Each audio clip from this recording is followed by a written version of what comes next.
प्रधानमंत्री नरेंद्र मोदी ने कहा है कि पाकिस्तान के साथ शांति को बढ़ावा देने के हर प्रयास का सामना दुश्मनी और विश्वासघात से हुआ है और उम्मीद है कि द्विपक्षीय संबंधों को सुधारने के लिए पाकिस्तान के नेतृत्व को समझदारी दिखानी होगी।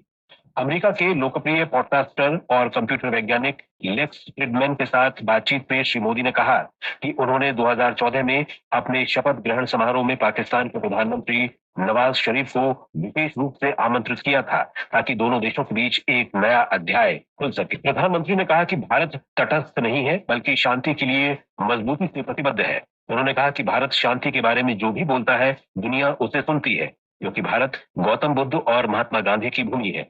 मोदी ने कहा कि भारतीय सद्भाव में विश्वास करते हैं और शांति के समर्थक होते हैं। रूस और यूक्रेन संघर्ष पर मोदी ने कहा कि इसका समाधान तब सामने आएगा जब दोनों देश बातचीत के लिए एक साथ आएंगे। भारत चीन संबंधों पर श्री मोदी ने कहा कि दोनों देशों के संबंध नए नहीं हैं, बल्कि प्राचीन काल से ही सांस्कृतिक और सभ्यतागत रिश्ते रहे हैं।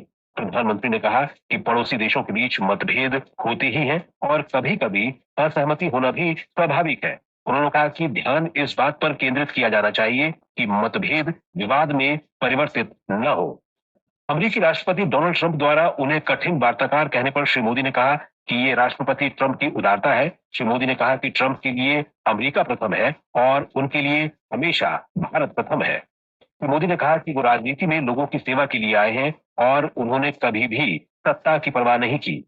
पॉडकास्ट में श्री मोदी ने कहा कि सत्ता की बजाय उनका ध्यान उत्पादकता पर केंद्रित रहता है। उन्होंने कहा कि शासन की जड़ें चुनाव में नहीं बल्कि जनता में है। प्रधानमंत्री नरेंद्र मोदी आज नई दिल्ली में रायसीना डायलॉग 2025 के 10वें संस्करण का उद्घाटन करेंगे। न्यूजीलैंड के प्रधानमंत्री क्रिस्टोफर लक्सन उद्घाटन सत्र में मुख्य अतिथि के रूप में संबोधित करेंगे। 3 दिवसीय रायसीना डायलॉग कार्यक्रम 19 मार्च तक चलेगा। इस वर्ष कार्यक्रम का विषय है कालचक्र, लोग, शांति और पृथ्वी। प्रधानमंत्री नरेंद्र मोदी आज नई दिल्ली में न्यूजीलैंड के प्रधानमंत्री क्रिस्टोफर लक्सन के साथ भारत न्यूजीलैंड संबंधों के विभिन्न पहलुओं पर चर्चा करेंगे। क्रिस्टोफर लक्सन राष्ट्रपति द्रौपदी मुर्मू से मिलने राष्ट्रपति भवन भी जाएंगे। प्रधानमंत्री क्रिस्टोफर लक्सन आज मुंबई का दौरा भी करेंगे, जहां वे उद्योगपतियों से बातचीत करेंगे। श्री लक्सन के दौरे का उद्देश्य दोनों देशों के बीच संबंधों को प्रगाढ़ करना और आपसी जनसंपर्क को बढ़ावा देना है। वित्त मंत्री निर्मला सीतारामन आज प्रधानमंत्री इंटर्नशिप योजना के लिए ऐप लॉन्च करेंगी। इस ऐप का उद्देश्य योजना के दूसरे दौर के लिए आसान पंजीकरण की सुविधा से भागीदारी को बढ़ाना है। इसके लिए आवेदन 31 मार्च तक स्वीकार किए जाएंगे। ऐप लॉन्च के साथ ही कोलकाता में प्रधानमंत्री इंटर्नशिप योजना के लिए सुविधा केंद्र स्थापित किया जाएगा। मध्य प्रदेश के श्योपुर में कूनो नेशनल पार्क में आज से 5 और चीतों का परिवार विचरण करता नजर आएगा। मध्य प्रदेश के मुख्यमंत्री मोहन यादव ने सोशल मीडिया पोस्ट में ये जानकारी दी। उन्होंने बताया कि दक्षिण अफ्रीका से लाई गई मादा चीता गामिनी को कल राष्ट्रीय उद्यान में छोड़ा जाएगा। गामिनी के साथ उसके 2 नर और 2 मादा शावक भी होंगे। राष्ट्रीय सुरक्षा सलाहकार अजित डोभाल ने कल नई दिल्ली में अमेरिका की राष्ट्रीय खुफिया निदेशक तुलसी गबार्ड के साथ बैठक की। सूत्रों के अनुसार तुलसी गबार्ड ने श्री डोभाल के साथ भारत अमेरिका संबंधों के कई पहलुओं पर विस्तृत चर्चा की। ट्रंप प्रशासन की शीर्ष अधिकारी के रूप में ये गबार्ड की दूसरी अंतर्राष्ट्रीय यात्रा है। सर्वोच्च न्यायालय आज कोलकाता के सरकारी आरजीकर मेडिकल कॉलेज और अस्पताल में जूनियर डॉक्टर के साथ दुष्कर्म और हत्या के मामले में सुनवाई करेगा। इस मामले में शीर्ष अदालत ने स्वतः संज्ञान लिया था। भारत के मुख्य न्यायाधीश संजीव खन्ना और न्यायमूर्ति संजय कुमार की पीठ मामले की सुनवाई शुरू करेगी। अंतर्राष्ट्रीय अंतरिक्ष स्टेशन पर 9 महीने से अधिक समय से फंसे 2 अमेरिकी अंतरिक्ष यात्री कल रात पृथ्वी पर लौट आएंगे। नासा ने एक बयान में कहा है कि सुनीता विलियम्स और बुच विल्मोर को एक अमेरिका के तथा रूस के एक अन्य अंतरिक्ष यात्री सहित space x crew dragon craft से पृथ्वी पर वापस लाया जाएगा। दोनों अंतरिक्ष यात्री जून से अंतर्राष्ट्रीय अंतरिक्ष स्टेशन ISS पर फंसे हुए हैं।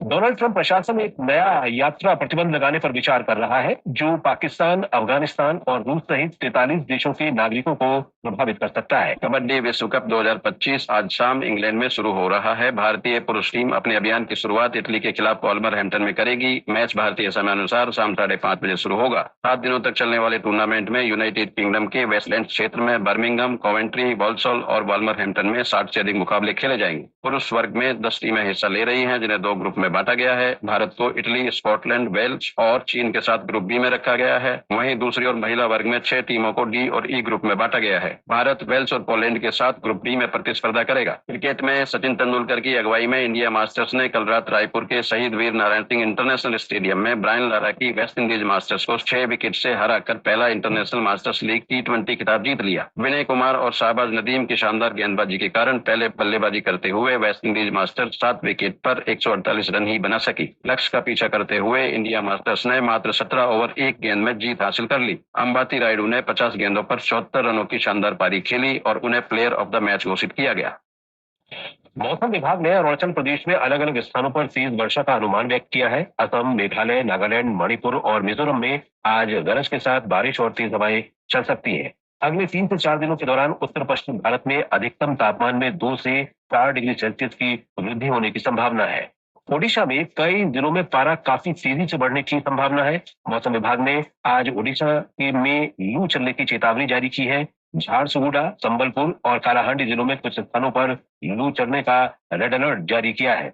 सुंदरगढ़, सोनपुर, कालाहांडी, बौद्ध और बोलनगीर जिलों में भी कुछ स्थानों पर लू की स्थिति बने रहने की संभावना है। प्रधानमंत्री नरेंद्र मोदी की पॉडकास्टर लेस फ्रीडमैन के साथ बातचीत आज के सभी समाचार पत्रों की मुख्य पृष्ठ पर है। पाकिस्तान के साथ संबंधों पर पीएम के हवाले से अमर उजाला ने लिखा है, पाकिस्तान ने शांति के हर नेक प्रयास का जवाब विश्वासघात से दिया। वहीं हिंदुस्तान ने प्रधानमंत्री के शब्दों को दिया है, आतंकी हमले कहीं भी हों उसके तार पाकिस्तान से जुड़ते हैं।